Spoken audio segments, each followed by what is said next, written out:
Hello, today I am replacing the H81M-C motherboard and the ByteSpeed 685 Slimline desktop. These steps should work for most motherboard replacements in this case. And the tools you'll need for this job is just going to be a Phillips screwdriver, which I'm going to use instead a drill with it set to the lowest torque setting. The first thing you'll need to do is there's two screws on the back that we have to take out. And set those aside. Then there's a handle. If you pull back on that, the top panel will pop off. From there you can see the motherboard in here.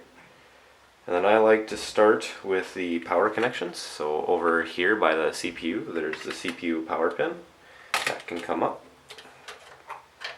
Then the 24-pin ATX power, that can also come up.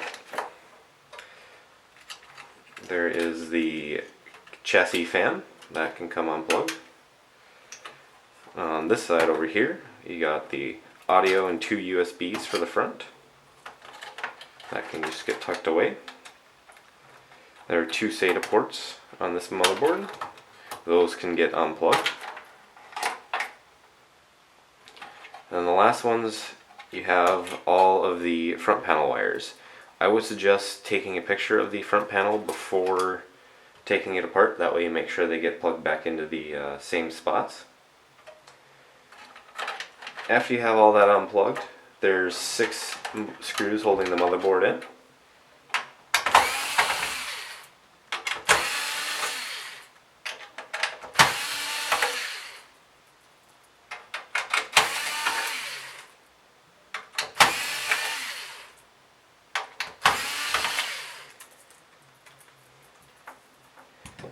Once you have all 6 out, you should be able to grab the CPU fan, pull up on it slightly, and get the old motherboard out of the case.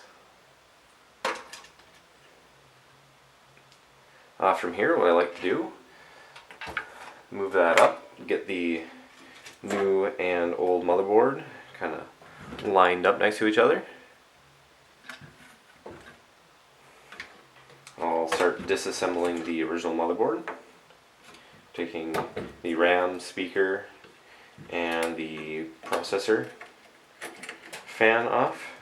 In order to remove this, if you move the 4 tabs counterclockwise and then lift up on each of them, and the whole assembly should just come off. Then there's just a lever you push down, slide over to the right, pull that up. Set that right there. Lock this back down, and the first thing I like to do is take the processor cover from the new motherboard, put it on the old motherboard, that way no pins get bent on the way back in shipping. You can set that aside, take the new motherboard, open this up, make sure the pins are lined up. Lock that in place. From there, I like to put the CPU fan back on. When you do this, you will have to rotate all of the pins back clockwise. You should be able to kind of line it up. Click them all in place, you'll hear a definitive click. And then reattach the fan connector.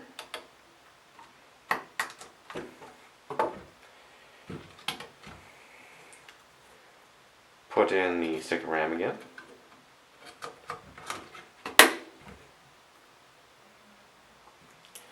Put the speaker back on. And then we can bring the case back.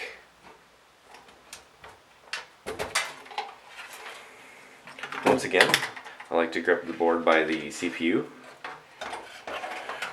can slide that in. Make sure it lines up, goes into the back panel there. Line up the screws. And we can reinstall those 6 screws that we took out before.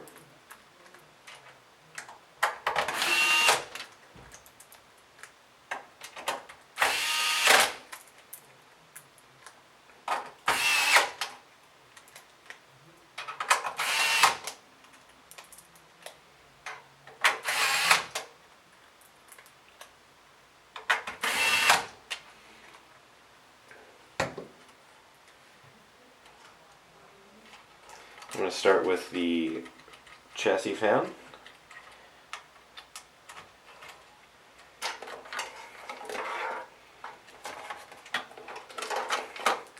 Bring around the audio and USB connectors again.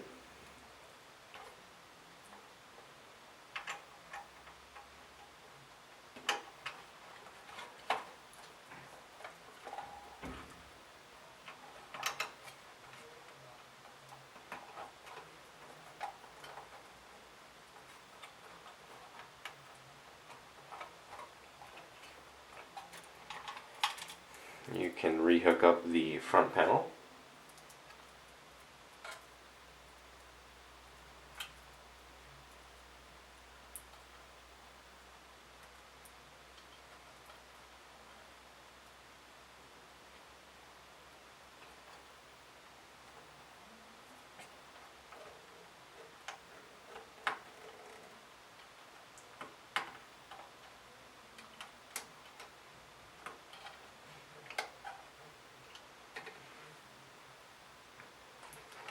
Hook up your 24-pin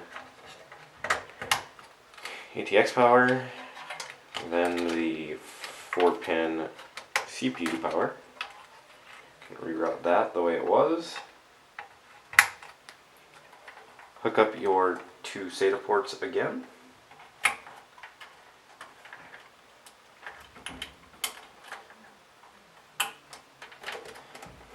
Tuck those wires underneath.